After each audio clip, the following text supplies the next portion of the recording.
Hey everyone, and happy Monday. Tara Talmadge alongside our senior analyst Mike Irwin, and it is time for another edition of Ask Mike. And Mike, we've got a lot of good topics to talk about. Of course, the Texas OU thing is on everyone's mind, I'm sure. So did you get some questions about that? Oh yeah, absolutely. This all started when we were at SEC Media Days, and every day there's been something new, and the fans are all over it. So it'll be a long answer because it takes a lot of explaining to talk about how we got from none of this to where we are today. Yeah, it seems like it's happened very fast. But let's get to it. Our first question is from Ham Porter, who asks, does the rest of the SEC realize what they are getting with a Texas-sized ego joining the conference? Does Texas realize what it's getting into by joining a conference where they won't call the shots? I suppose all parties know that these changes, but they have plenty of reasons / dollars to make it all work. That's one of the first questions when I started calling around and asking, why is this happening? Because I assumed there would be more opposition. Yeah. But very quickly, after this first story broke, we started hearing that the only real opposition in the SEC was from A&M and then maybe Missouri, definitely not Arkansas. And I was thinking, what have they done here to convince everybody? And the answer I came up with, oddly enough, has to do with this name, image, likeness thing. Yeah. It's new, and I was told that athletic directors hate this thing. They're not going to say it publicly, but they hate it. Now, why do they hate it? Well, I think they still have this idea that athletes should be amateur athletes, and that's out the window. But the other part of it is they're starting to realize that way more of these athletes are getting deals than they thought would. Yeah. So if money is going from traditional boosters of a school to the athletes, they've figured out some of that money's not going to come to them anymore. Let me give you an example. I'm just going to make up a hypothetical. Say there's a business here in Northwest Arkansas, and they've been buying 10 football tickets every year. So you got to make a big donation to get 10 tickets. So let's say it's $20,000, and then they have to pay for the tickets. And maybe the big shot in the company's going with his wife and the next big shot, but mostly they're entertaining people. That's how a lot of these businesses do. They take people to games as part of the entertainment, and some of them have skyboxes, and there's a big deal up there. They all socialize. Well, let's say now what happens is that same company goes, well, we're going to make a deal with Traylon Burks, and we're going to give him $15,000. They are already giving, let's say, 20 to the school. Do they just add that on top of it, or do they say we're going to cut back on what we give to the school? And that's what they're worried about. Yeah, that's one scenario. Yeah. Is that money going to these athletes is going to reduce the amount of contributions directly into the athletic department through the Razorback Foundation or whatever. So they got to make that up. The way you make it up is getting a better TV contract. That's the big way that schools make money now is through their TV contract. So if you add Texas and OU to the current contract, I saw an estimate that said it would increase that contract yearly somewhere around $5 to $8 million for each team. Well, if you get $5 to $8 million more dollars, that'll probably cover any reduction that you get from money going to the athletes. So they think it will pan out. Nobody knows for sure how this is going to play out, but that was one of the reasons. The other reason was interesting. Apparently, Greg Sankey, the SEC commissioner, and going all the way down through the various ADs, they're really ticked off at the NCAA. Started last year when Mark Emmert at the NCAA stood up and canceled the NCAA basketball tournament with no advance warning to anybody. These ADs suddenly had to turn around and explain to their coaches, who then had to turn around and explain to their athletes why they didn't get advance warning of it. It just suddenly came out from the NCAA. It was like, what are you, crazy? You should tell us and explain your reasoning so then we can do that with our people, and you didn't do that because you're arrogant. So there was that. Then there's this whole thing that we've talked about before, where a lot of these southern states passed these transgender laws, which basically were designed to prevent a male from competing against women by being a transgender female. And several states in the SEC area had done that. the SEC, the NCAA came out and said, hey, we may just take these venues away from you. For a while, remember, we didn't know if Arkansas, which had been the #1 baseball team all season long, pretty much, they might get a regional taken away from them and given to somebody else. And same thing with softball.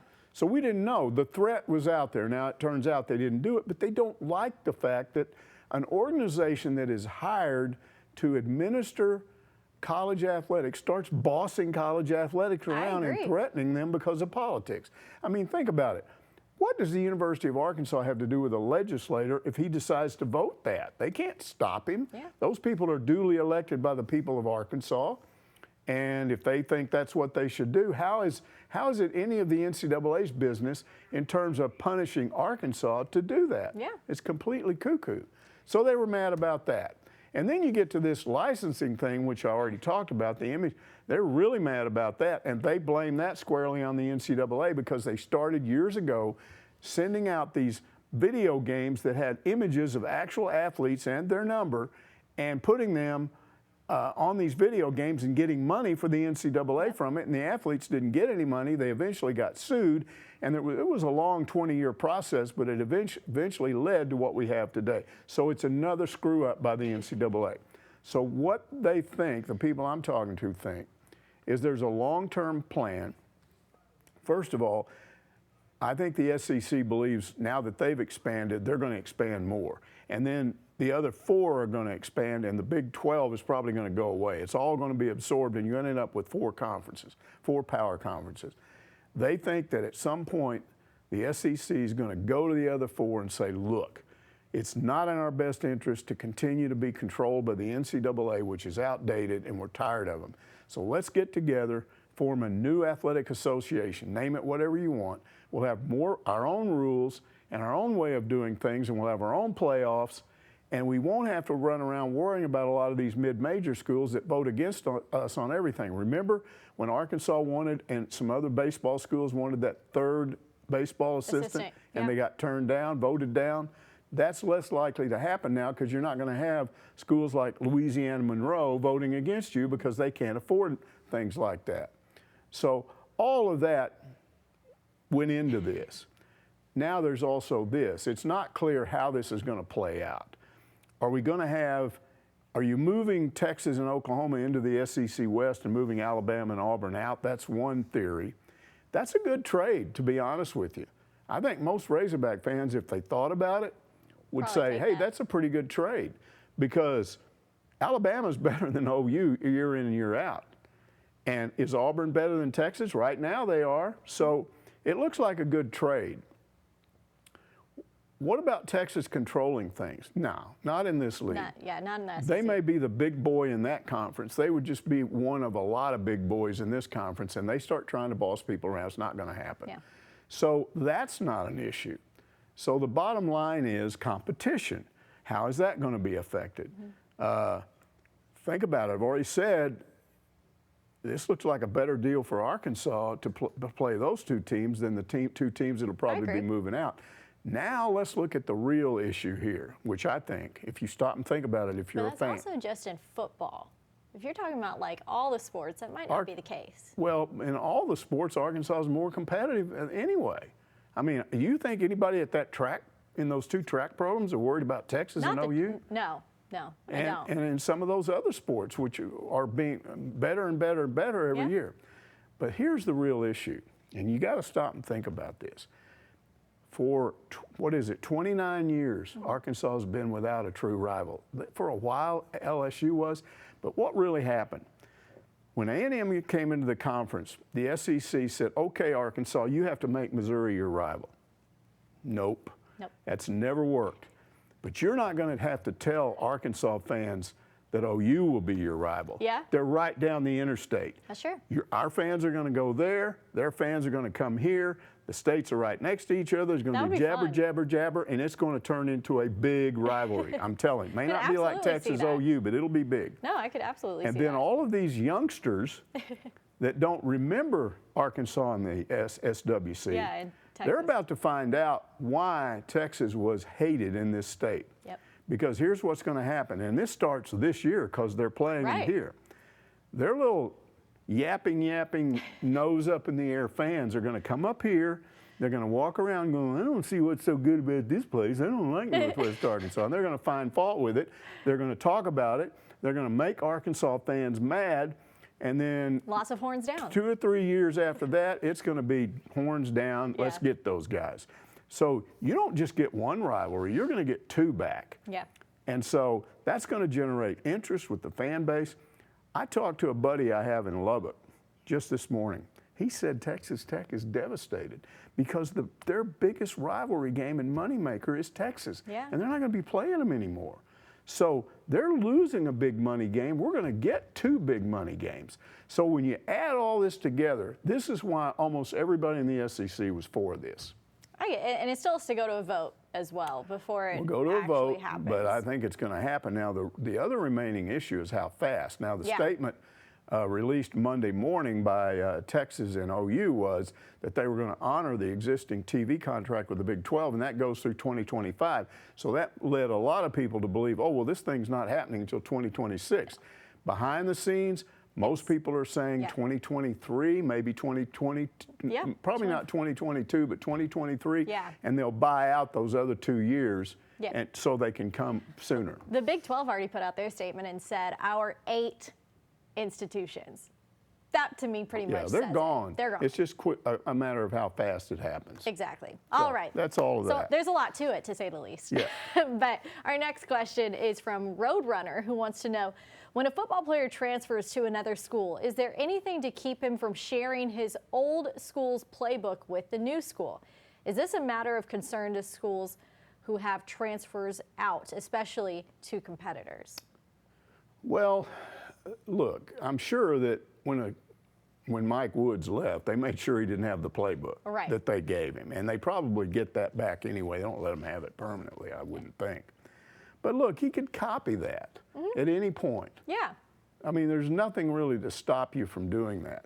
And even if you don't take the playbook with you, what you do take with you is your knowledge of their offense or their defense or what they do. And we see that all the time. Exactly. Players have advanced knowledge, and the coaches. And coaches, when they Coaches, leave. you know, other coaches have addressed this in the past, other Arkansas coaches, when it comes up. And they always say, yeah, he might have some advanced knowledge, but it's not that big a deal. Yeah. Look, these transfers are going up because of the one-time transfer rule now. That's going to create more transfers. But we've had grad assistant transfers or grad level transfers for years now. And those players are going, in many cases, to teams within a conference. Yep. And so they do have that knowledge that they're going to play. Somebody's going to leave Arkansas now is going to come back and play against them as a part of another SEC school.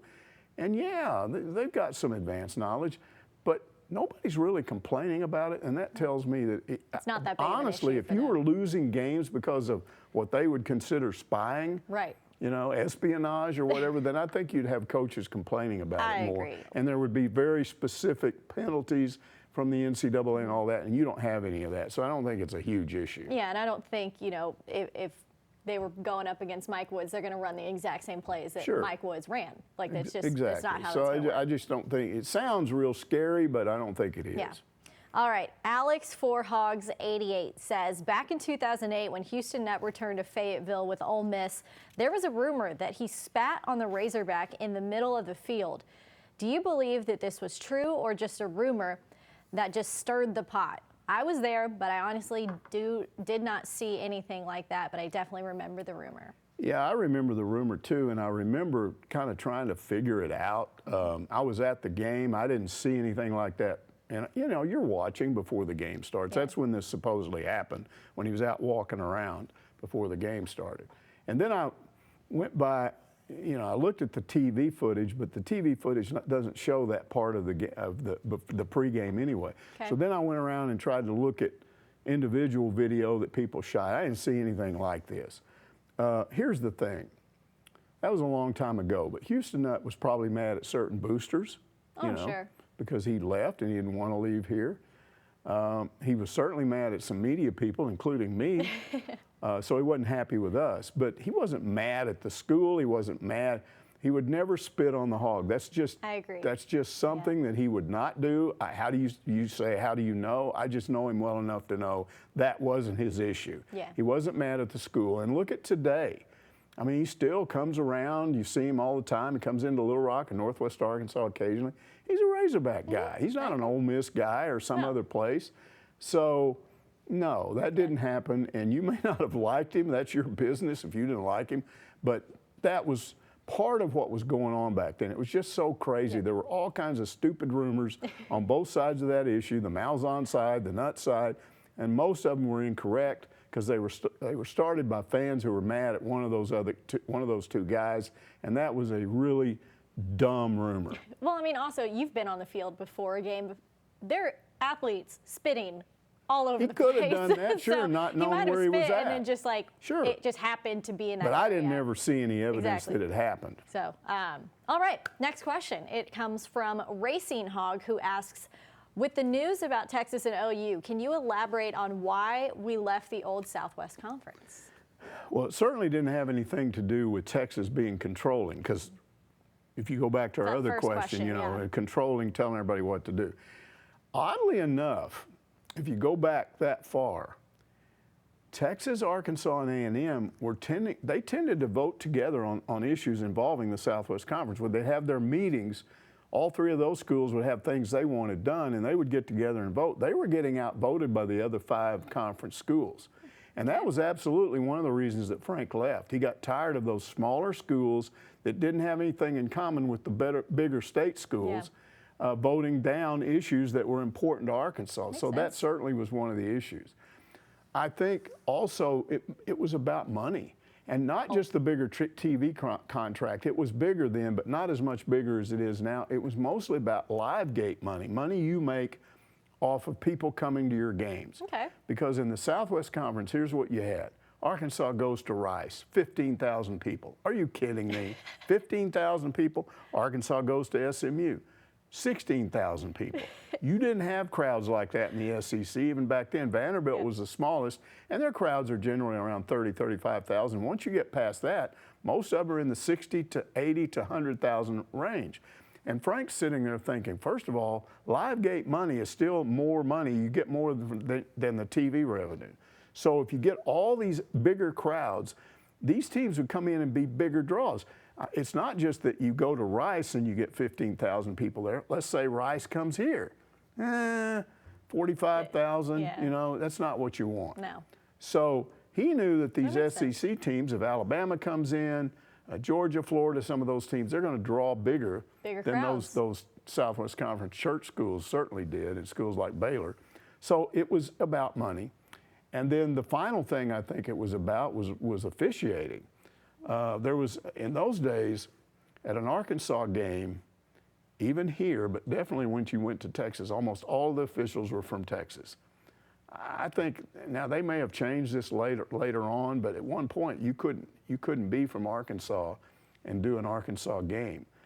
Wow. And so that pretty much left all the referees being from Texas, and the fans hated that. Oh, I bet. So there was this idea that if you go to the SEC, you won't have any more of that. Ha, ha, ha. Right? Because as we know, hindsight's 20/20. 29 years later, they're still mad and the refs still cheat. So I don't think that reason for going had anything to do with reality, but it was worth a shot. That was one of the reasons. All right, our next question comes from K-Dog Stew to you. Says 2 questions. 1, will NIL agreements for the U of A be public knowledge, or will that be kept under wraps? And then 2, what do you think Saban's reason was to go public with the $1 million NIL for his quarterback? Okay, the bottom line on this is it's up to the individual athlete, and I assume whoever he's making the contract with, the company. If they want to make it public, then it will be public.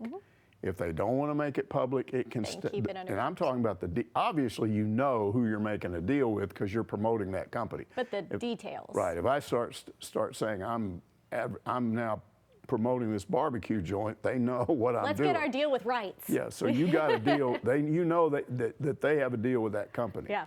But they don't have to release the details of it, how much money you're getting. If they want to, they can. If the company wants to, they can. But if they don't want to, than they don't. Now, what's interesting is when Saban came out and made that remark, you know, my freshman quarterback's already close to being a millionaire. Did he have permission to do that? I'm assuming that he did. If he didn't, and they got mad, but who in Alabama is going to get mad at Nick Saban? Agreed. So I mean, that just doesn't. I don't know if he had What are you gonna permission to release those numbers, and it wasn't a specific number. He just said close to being a millionaire. But now you ask, why did he do it? It's obvious why he did it. Yeah. He's basically saying, hey, you high school quarterbacks out there, you come to our school, and before you even hit the field, you're going to be a millionaire. So insane. And it's legal to do that. Yeah. That's how much all of this has changed. It's absolutely legal for him to do that. So that's why he did it. And I think you're going to see more of that too, little name dropping things. Oh yeah, Traylon Burks, yeah, now he'd have to get permission, but he's making $650,000 this year. Yeah. Or whatever, just to let people know our guys are making wads of cash. I wonder also if that's going to be like a double-edged sword, though, telling everyone, hey, our freshman QB is making this money, and then, like we've discussed this before, your O-lineman or something is. Yeah, I know. And then there's this whole issue of what happens when some 247 Hike or Rivals or whoever those people are. What happens when they say, we want KJ Jefferson, we'll pay you $20,000 a year to only talk to us, and then the rest of us are like, what? Yep. And so we can't talk to them. We're waiting on it. That's when it gets ridiculous, is when you can't talk to athletes because they've been paid to talk to other media outlets. And only that media outlet. We hope that the media will police itself and not do that, but let's see. Is that really going to happen, though? That's optimistic. We'll see. All right, Pig's Feet wants to know, Mike, what do you foresee Ronnie Brewer and John Blake adding to Arkansas basketball? Oh, okay. We got some graphics and we'll show you. First of all, let's look at Blake. He is the U of A assistant director for basketball operations. Now, his background's pretty interesting. Now, he did work here at one time, yeah, so doesn't that make him qualified right off the bat? He worked here. Maybe. Kind of joking there, but he was a U of A grad assistant in football operations. Yeah. Okay, so even when he's right out of school, he's on this path. Then he goes to the Dolphins, where he's an operations assistant. And his last job before coming here, he was Southern Cal's associate director for football operations. Okay. So he's done this. Yeah. He's got experience. And here's the thing about Musselman. He likes pro connections. Now, this may not seem typical, but this guy has worked for the Dolphins. Yeah. So he knows how it operates on that level. He's been at another school. You throw all those things together and then throw in the fact that he's U of A alum, which is another thing Musselman likes to do if possible, hire people with U of A connections. He's a natural for that job. So it's not hard to see why he was hired and what he will bring to the table. He brings a lot of experience. He's done this sort of thing before. Okay, let's take a look at Ronnie Brewer. I mean, it's pretty obvious why he was hired as Arkansas's basketball recruiting coordinator. First of all, he was a U of A All-American. But the main thing is he played in the NBA for 10 years, did all these things, had numbers, and I'm not going to go into all the numbers. But after he did that, he came back here and started this charitable organization, the Ronnie Brewer Foundation, which does a lot of things, but what he started out doing was helping youth athletics around here with the Boys and Girls Club and different things. And he's gone around and raised money. So this is a guy that's given back to the community. He's been in the NBA.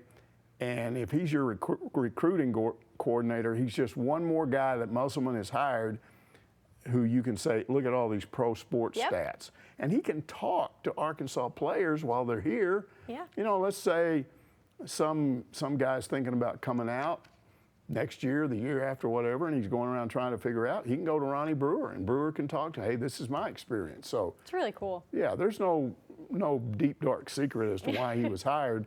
And that's what he brings to the table. So these look like two really good hires. I agree. Pig's Feet, by the way, has another question for you and wants to know, some pro athletes are contemplating retiring rather than taking a vaccine shot. Is this the case in college sports as well? And shouldn't it be a personal choice in a free country? First of all, these are two separate issues as far as I'm concerned, because the pro football is a business. Right. And we have seen some businesses, so far it's mostly been hospitals, but some have made it mandatory. A lot of them aren't yet. But the real issue is going to be, is it legal? Do you have the legal grounds to do this? I don't think this has been tested in court yet, but it probably will. But this is a business, and so the idea is, let's say you ran a grocery store or a restaurant.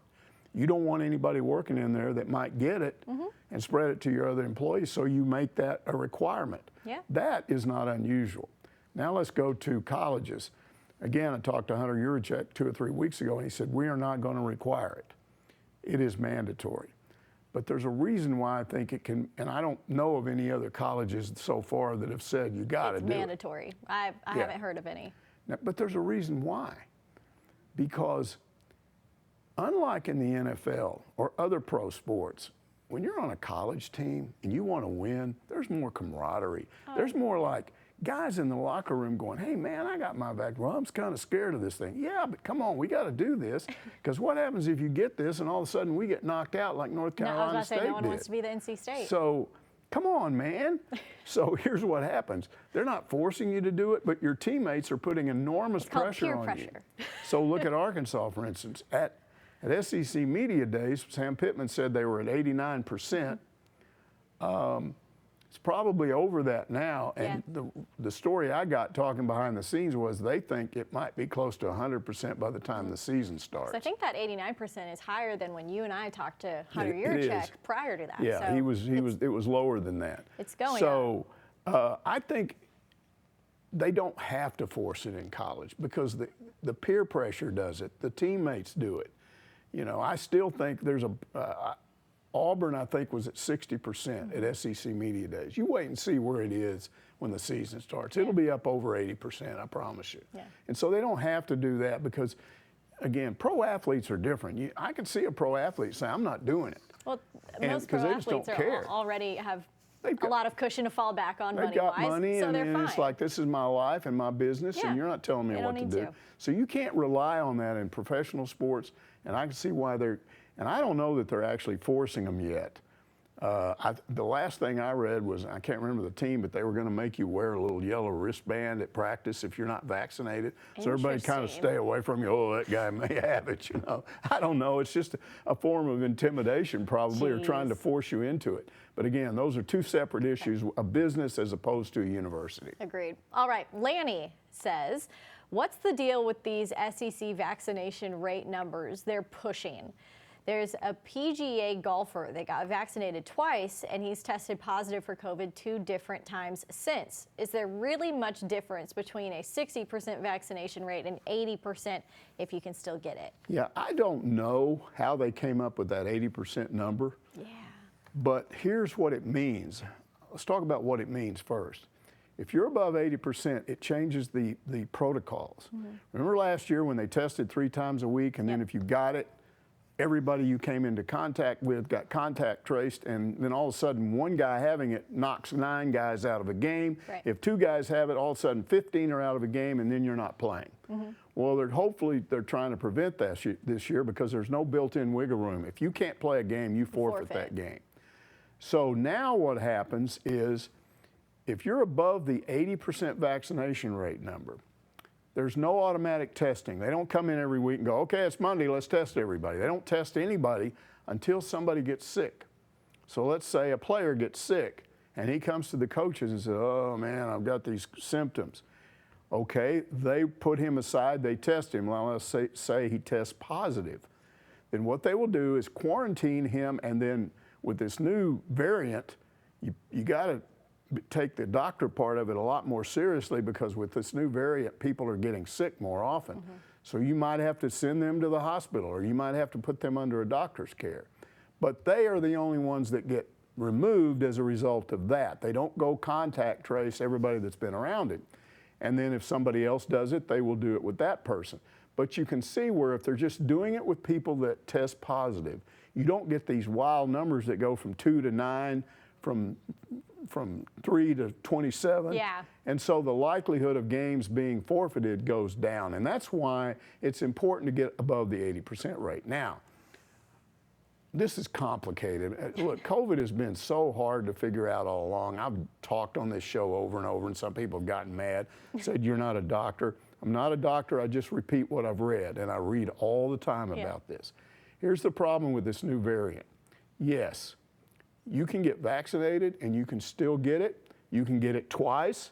You can go to the hospital with it. But what's very, very rare is anybody getting really sick with it. They keep quoting all these numbers, and most of them are here in Arkansas that I look at. But they're saying things like 93% of the people that have tested positive lately with this surge are unvaccinated people. Or they'll say 95% of the people that have been hospitalized weren't vaccinated. The impression they're giving you is that yes, you can still get COVID, but you're probably not going to get as sick. And let's go to Blake Edens. Some people remember him, a former Razorback basketball player. He was on Facebook 3 or 4 days ago, and he said, I was double vaccinated and I got COVID. And he said, it kicked my butt. Yeah. But he said, I honestly believe it saved my life. I believe if I hadn't had the vaccine, the two of them, I might have died. So that's sort of what you look at. And I'm not trying to tell people to get vaccinated. That's your business. But that appears to be where we're headed, that this vaccination is not, I mean, in Israel, they did a study and only about 60% of the people, this vaccine was only about 60% effective in Israel. It's supposed to be 92% here. Turns out in long term, it may be less because they weren't anticipating this new variety, this new variant. And then there's another variant beyond the variant. Of course. It looks like to me that COVID is going to end up being like the flu. Every year there's a new form of the flu, so they tweak the flu shot a little bit for that. And you might have to keep doing this. I don't know. This is annoying. We wish we didn't have to deal with it, but it is serious, and more people are dying from the rate of actually dying, percentage of getting, I think has gone up, except there's another factor here. And that's the one thing I want to talk about, and then I'll shut up about this, is now the focus has shifted to treatment.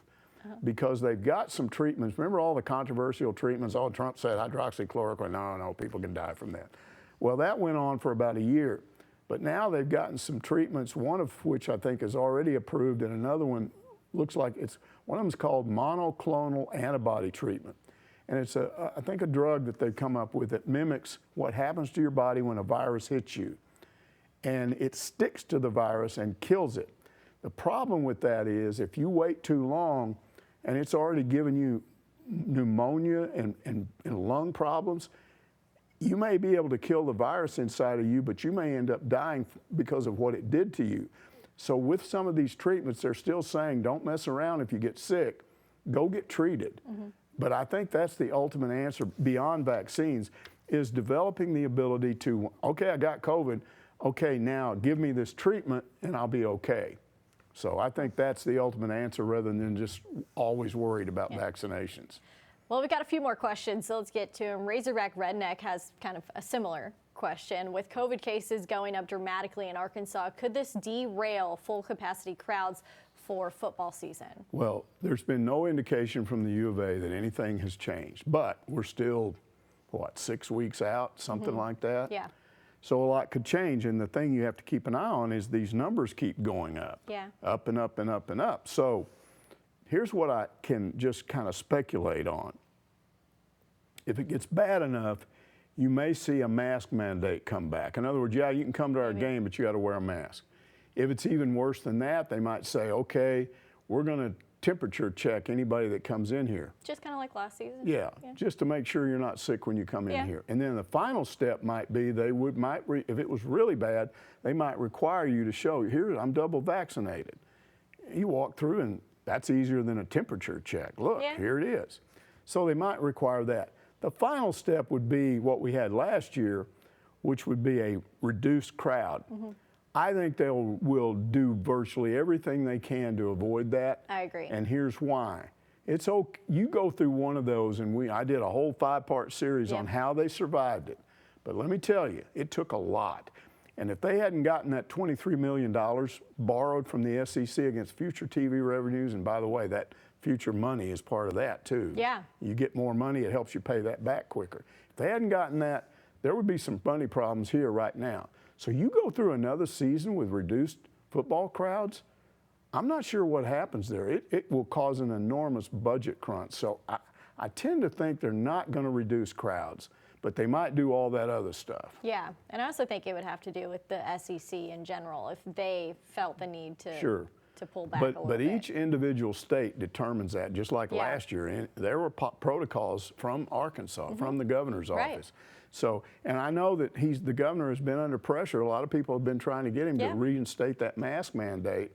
And so I don't know. We'll see. But there are some steps they can take beyond reducing the crowds if it continues to get worse. Yeah. All right, TL Slayton on Facebook says, I saw you on TV at SEC Media Days. What was your #1 takeaway from that? The #1 takeaway was Sam Pittman himself. I was around Sam a lot when he was an assistant coach here. Great guy. He was always fun. He's one of your favorite, one of my favorite really coaches. Is, he was just so easy to work with, and there's something about him. When you're talking to him, you just don't feel like you're being played ever. Yeah. Whatever he tells you, you know, it's pretty much what he thinks. Yeah, he's very honest. But I hadn't been around him. I mean, we were what, a month or two into his tenure when COVID hit? And then you know what happened. Yeah. We saw him on Zooms for a year. For the whole time. And I'd only seen him in person 2 or 3 times since then. Well, this was my first chance to be in a public setting and watch him interact with people. Now, I've been to media days 14,000 times, going all the way back to '93, the first one I went to. So that's a lot of years. Here's what happens. You're going to this room and talk to reporters. You're going over here to talk to more reporters. You're going over here to talk to the SEC network. You're going to this room to do the Marty and McGee show. It's a long You're going to the Feinbaum show. Yeah. Well, every time you go from one room to the next, there's some little SEC guy that comes up and goes, okay, and he takes you to the next room. Here's what normally happens. I don't care if it's Nick Saban or whoever. Okay, and they just walk, and there's people filming them, and that's the way. Here's what Sam Pittman does. I'm sitting here trying to film him, and the door's open, and all of a sudden he's coming, but then he disappears. I'm going, where did he go? And then he starts coming, then he disappears again. I'm going, what's going on? And I'm looking. He's in there talking to people. Just hanging out. And then he comes out, and he's got his arm around this guy, and then that guy goes somewhere, and he every step he takes, there's like people, and he's like, hey, and he knows a lot of them. And I'm thinking, well, he knows all these people. Wow, he knows a lot of people, maybe from being at Georgia. But then he was doing the Marty and McGee show down on Radio Row, down at the bottom. And he comes out, and I'm standing there, and he asked whoever was around him, he said, okay, what's next? And they said, well, you got to wait here a minute. Somebody's coming to take you to the Feinbaum show, because it's upstairs. Right. This guy walks up, introduces himself. So they don't know each other. So I'm going to film, and I'm following. They take about 4 steps. Pittman's got his arm around this guy, and he's talking to him. The guy's laughing, ah, ha, ha. Having a good time. They're going down there and telling stories, and then they go up the escalator, and they're talking, and then by the time they get around the corner and upstairs, if you didn't know better, you'd think Sam Pittman had known this guy for 20 years. It's just the way he is. And I had an assistant coach on the team tell me, and he's very familiar with recruiting, he said he's the best natural recruiter I've ever seen because he doesn't use a used car salesman approach. You don't feel like you're being sold a bill of goods. He just is himself, and he said, you wouldn't believe now that we have on-campus visits, because remember that first year he didn't have them. He said, here's what happens. You get a kid coming in here, and right away you realize, well, we're not his #1 choice. He's kind of coming in here to look around. And then all of a sudden, by the time he leaves, he's going, hey, man, I like this place. And it's because of Sam Pittman. So that was my #1 takeaway, seeing how he interacted. And I really believe that in the next 2 or 3 years, we're going to see him.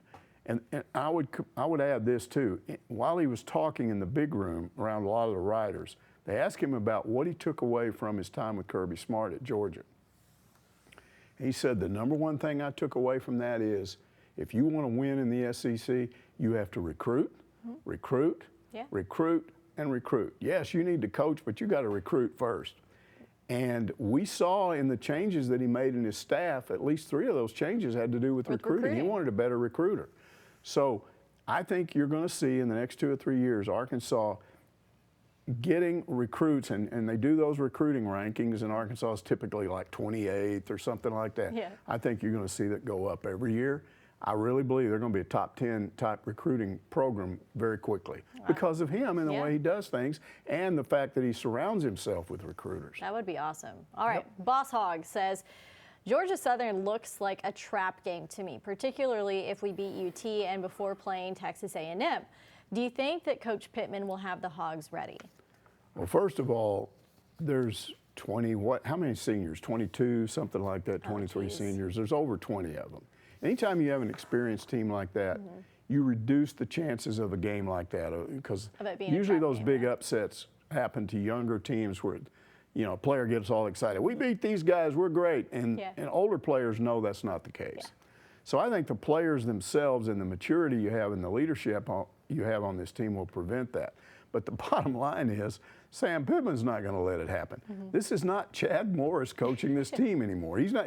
There's not going to be any of these Western Kentucky coming in here and going, we can win this game. No, he's going to have them ready. I don't care. It is sandwiched between, you know, Texas and A&M. But I promise you, even if they win that Texas game, they're not going to overlook those guys. Let's hope not. Last question, Mike. 5 Razorbacks made the various media days all SEC teams, and Traylon Burks was on the first team, but Arkansas was picked 6th in the West. Why am I not surprised? How do you think they'll do? First of all, if I'm a Razorback fan, I don't pay any attention to the media days poll. I don't really like preseason polls. They don't mean that much. But this one, the SEC media, aside from picking Alabama every year, which is a no-brainer, they don't get anything right. They don't know what's going on. They're horrible at picking teams that might be good, kind of overlooked. They never get that right. So I wouldn't worry about what these guys say. The fact of the matter is that Arkansas, it's the schedule. If somebody, first of all, I didn't vote. I don't vote in it because I don't like that. The poll is ridiculous, and I don't want to be associated with it. But if I had to vote, I might pick them 5th, 4th, 3rd, somewhere in there. I'd really have to think about it. But the reason I would pick them low is not because they're not going to be better this year. It's because the schedule is unbelievable. It may be harder than last year. I'm not sure, but it's real close. So again, I'm thinking to myself, they could be better. And still, now, they'll have a better overall record because they've got non-conference games this year. But some of these games you're just not sure about because of, I mean, you got to go on the road to LSU. They almost beat LSU here. LSU's going to be better this year, but you got to go to Baton Rouge. You beat Ole Miss, but you beat Ole Miss here. Now you got to go to Ole Miss, which is supposedly improved, but you got to go there and beat them. So there are issues like that. Then you got to go to Georgia. You're probably not going to win that game. So again, I think this team is going to be better. And why is it going to be better? Because of all the seniors I told you about. And also because of the 11 super seniors. Super senior is somebody that wouldn't be here if it wasn't for COVID. They've used up all their eligibility. But you got guys like Grant Morgan, Myron Cunningham, Blake Kern.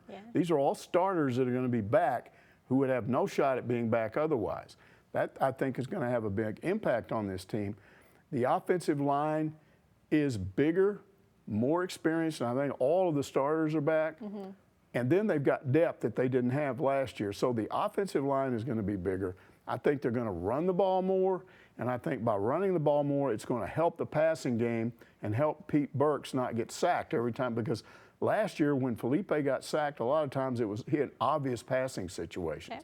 They're going to have more options this year, and I don't think defenses will be able to gamble as much against them. So all of those are reasons why I think they'll be better. But again, because of the schedule, I'm not going to pick them 2nd or anything like that. Probably not 3rd if I pick. 4th. 4 or 5, somewhere in there. But, I mean, without a doubt. Look, apparently the only reason they weren't picked dead last is because there was one guy in the media that voted them first just to mess with the poll. At least that's what he said he did. It was an Arkansas media guy. He said, one media person. He said, I voted them first just so they wouldn't be at the bottom. Love it. You know whatever. All right. Well, without a doubt, they will be a more experienced team going into this season. So hopefully that shows in their record at the end of the year. But that's going to wrap it up for our Ask Mike segment this week. For Mike Irwin, I'm Tara Talmadge. Thanks so much for watching, everyone.